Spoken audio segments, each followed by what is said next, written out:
मीरपुर नाम के शहर में तेजस अपनी पत्नी नीरू के साथ रहता था। पति पत्नी दोनों ही नौकरी करते थे। एक दिन तेजस गांव अपनी माँ के पास फोन करता है। हेलो, प्रणाम माँ। जीते रहो माँ, तुम दादी बनने वाली हो। अरे वाह, ठीक है बेटा, मैं कल ही आती हूँ। जब माँ जी शहर पहुंची तो बेटे बहू ने बहुत अच्छे से स्वागत किया। लीजिए माँ जी, चाय। अरे गर्मा गर्म पकोड़े ले आओ माँ के लिए। नीरू रसोई में गई और 2 मिनट में ही पकोड़े ले आई। जी ये लीजिए। बहू जादू से बनाए हैं क्या? अभी तो रसोई में गई थी। यम्मी। माँ जी, शीला रसोई में पकोड़े तल रही है, मैं बस लेकर आई। हे भगवान, मेरा धर्म भ्रष्ट कर दिया तूने। अब तो गंगा जल से शुद्धिकरण करना होगा।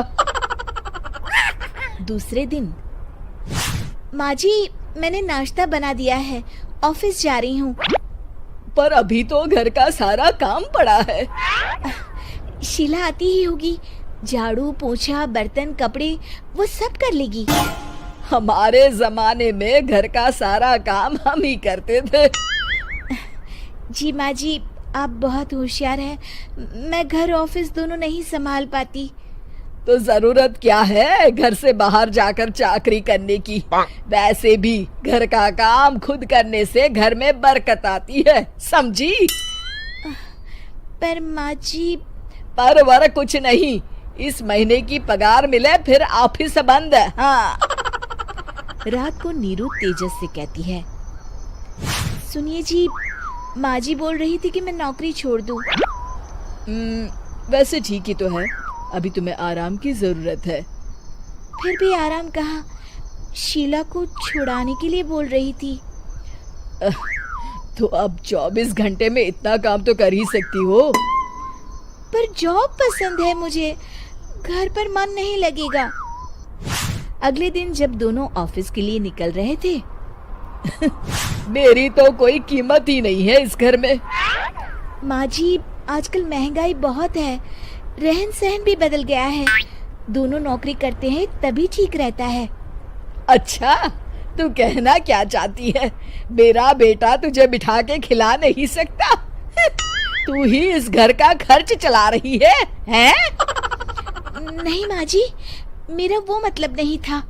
मतलब खूब समझती हूँ, ये बाल धूप में सफेद नहीं किए मैंने। हाँ। अब तो ये रोज का काम हो गया था। तेजस भी रोज की झिकझिक से परेशान हो गया था। एक दिन उसने कहा, नीरू, वैसे भी तुम्हें मैटरनिटी लीव मिलने वाली है, तो अभी से ही छुट्टी ले लो। पर क्या, मेरी सैलरी अच्छी खासी है। आखिर नीरू ने रिजाइन कर दिया। जब बच्चा हुआ तो घर में सब बहुत खुश हुए। कुछ दिनों बाद तेजस फाइल देख रहा था। क्या हुआ तेजस, कुछ परेशान लग रहे हो?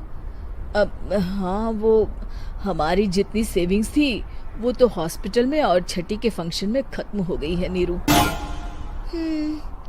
और अभी वैसे मंदी चल रही है तो मैं बोल रही थी कल मुन्ना को हेपेटाइटिस का टीका लगवाना है। नीरू, क्या पोस्टपोन नहीं कर सकते? नहीं जी, बिल्कुल नहीं। अब तेजस को समझ में आ रहा था कि उससे गलती हुई है। पैसों की कमी का असर घर के माहौल पर भी पड़ रहा था। अगले दिन, बेटा मेरा चश्मा और ये दवाइयाँ ले आना, पर्चा देते हुए माँ जी ने कहा। जी। तेजस, मुन्ना के लिए दूध का डिब्बा और डायपर भी ले आना, और ये किराने के सामान की लिस्ट है, इसे भी लाना है।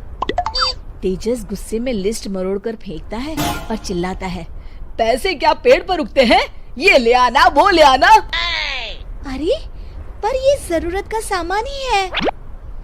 वो गुस्से में बिना कुछ कहे ऑफिस चला गया। अरे लंच तो ले जाइए। नीरू दौड़कर डिब्बा पकड़ाती है एक दिन खाना खाने के बाद, नीरू, अब तो मुन्ना कुछ बड़ा हो गया, तो अब तुम वापस ज्वाइन कर लो ना जॉब। पर इस रिसेशन में जॉब मिलना बहुत मुश्किल है। ट्राई तो करो। फिर मुन्ना, माँ जी है ना, और एक फुल टाइम मेड भी लगा लेंगे। पर माँ जी, उन्हें तो पसंद नहीं। तभी माँ जी वहाँ आ जाती है और प्यार से नीरू के सर पर हाथ फेरते हुए बोलती है, अब मेरी समझ में आ गया बहू, पहले के और अब के समय में अंतर है। तुम काम शुरू करो, मुन्ना की जिम्मेदारी मेरी। मेरी प्यारी माँ जी, ये कहकर नीरू उनके गले लग गई। शिक्षा, परिवर्तन संसार का नियम है, हमें भी समय के साथ चलना चाहिए। उम्मीद है कि आपको हमारी ये कहानी पसंद आई होगी।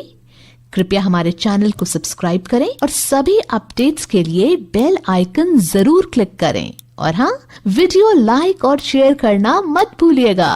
Bye bye.